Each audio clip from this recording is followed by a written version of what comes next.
আসসালামু আলাইকুম। আজকে নিয়ে আসলাম খাসি মুরগির পাও, গিলা কলজার ডিম, তার সাথে নিয়ে নিলাম আলু। তাই এখন কারেন্ট নাই যেহেতু, এই জন্য গ্যাসে বসাই দিলাম। গ্যাস কি নাই, করবো ভাই, সময় কিছু শেষ করার হয়ে নাই, যায়, এই তো বাস্তব বড় রান্না কঠিন। হইতেছে। তা কড়াই বসাই দিলাম, এরপরে দিয়ে দিতেছি তেল, এক এক করে সবকিছু দিয়ে নিতেছি। আর কে কে খাসি মুরগির মানে বড় মুরগির পাও গিলা কলজা পছন্দ করেন কমেন্টে জানাবেন, ঠিক আছে। এরপরে দিয়ে দিতেছি পেঁয়াজ।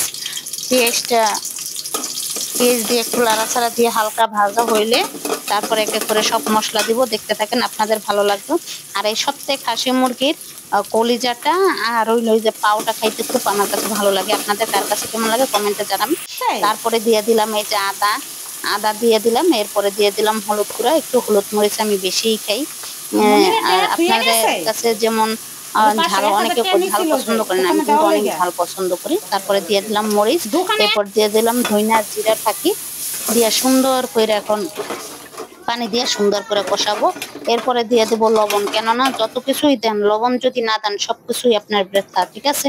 এরপরে দিয়ে দিতেছি লবণ, লবণ পরিমাণ মতন লবণ দিয়ে সুন্দর করে এক এক করে দিতেছি আর ভালো লাগতেছে। এরপরে এই গরম মশলা দিয়ে দিলাম, আর একটু এই গোলমরিচের গুঁড়া দিয়ে দিলাম, দিয়ে সুন্দর করে এখন কষাই নিতেছি। কারেন্টের আন দিত। আপনারা দেখতে থাকেন, আমার আপনাদের গ্যাস ভালো লাগবে, সিলিন্ডার তো। ঠিক আছে। এই দেখেন না কষাই না না, আমি তো সুন্দর বাড়ির কিন্তু থেকেও হয়ে তেল গেছে, নেই। সাধারণ একটা কালার আসছে, আমার হলো দেখার মতো সিলিন্ডার কালার গ্যাস। আসছে। এরপরে এক এক করে এই যে গিলা কলজা আর এর ডিম লেগে টেনশন নাই। এগুলো দিয়ে দিলাম। সব কারেন্ট গেলে কিন্তু কি আগেই আমার আমি কাম ধুয়ে করতে টুয়ে কষ্ট একবারে হয়, এইটাই রাখছি। হলো আমি বড় কিন্তু কথা। সবসময় রান্নার ভিডিও দেখাইলে আগে সবকিছু আর ধুইয়া নাইলে এমনি পরিপাটি করে আল্লাহর মতো কোনো তারপরে নিয়ে কষ্ট আসি, নেই। কেননা একা হাতে সবকিছু করতে হয়, তারপরে বোন কিছু ভালো আছে করার নাই। আলহামদুলিল্লাহ। তারপরে এখন লাড়াচাড়া দিয়ে চিল্লা নাই, সুন্দর করে পাল্লা নাই, কষাই নিতেছি, রানতাস। সুন্দর করে কষানো হইলে ও আমি কই তারপরে কি যে আলু আছে সিস্টেম আলু নাই রে দিয়ে বা দেবো, দোলার ঠিক নাই রে আছে। বা হেকবারে কেউ দেখতে থাকেন, পাইলে কইয়ে আপনাদের দিও। ভালো লাগবে। আর ভালো কেউ লাগলে লাইক কমেন্ট শেয়ার দিয়ে পাশে থাকবে। তারপরে দিলাম ঢাইকে, দেখেন ঢাকার পরে কালারটা কি আসছে দেখছেন, অসাধারণ। এখন তেল বেরিয়েছে আর গিলার মধ্যে তেল থাকে না, এই তেলটা আরো বাইরে ভালো লাগে, ঠিক আছে। আর আমার কাছে বাচ্চাদের কাছেও আলু দিলে ভালো লাগে, এই জন্য আলু দেওয়া হয়। আপনারা আলু নাও দিয়ে রান্না করতে পারেন। আর দেখেন কি কাজে পাউডি ঠ্যাংডি কেমনে তাকায় রয়েছে, ঠিক আছে। তারপরে ঢেকে দিলাম, কষাইতে থাকি। এই যে কষাইনা প্রায় কিন্তু হয়ে আসছে, দেখছেন কালারটা অসাধারণ একটা কালার আসছে, দেখার মতো। আর দেখলেই মন ভরে যায় কালারটা, ঠিক আছে।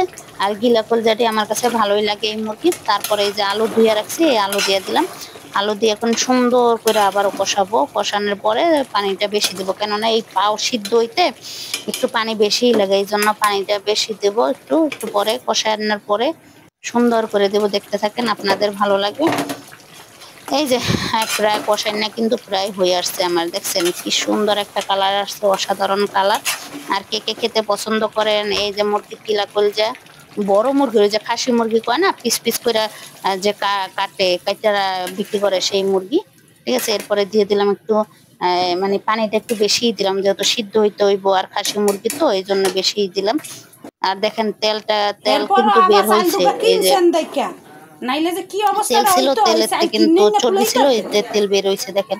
এখন কালারটা কি সুন্দর, অন্যরকম দেখা যাইতেছে, অসাধারণ একটা কালার। আর যেহেতু গোলমরিচ গুঁড়া দেওয়া হয়েছে এই জন্য একটু কালারটা একটু অন্যরকম দেখা যাইতেছে, অসাধারণ। আর এখন কিন্তু রান্নার অর্ধেক প্রায় হয়ে গেছে, 3 ভাগের 2 ভাগ হয়ে গেছে। এখন খালি মানে এই জাল দেওয়ার পালা। দেখেন কালার কিন্তু আসতেছে, যত ঝোল টানবো কালারটা কিন্তু ততই আসবে, ভালো লাগবে আপনাদের কাছে। আর কে কে পছন্দ করেন কমেন্টে জানাবেন, আর কারা কিভাবে এই রান্না করেন তাও জানাবেন কমেন্টে। ভালো লাগলে লাইক কমেন্ট শেয়ার দিয়ে পাশে থাকবেন, আপনাদের ভালো লাগলে আমার সার্থকতা, ঠিক আছে।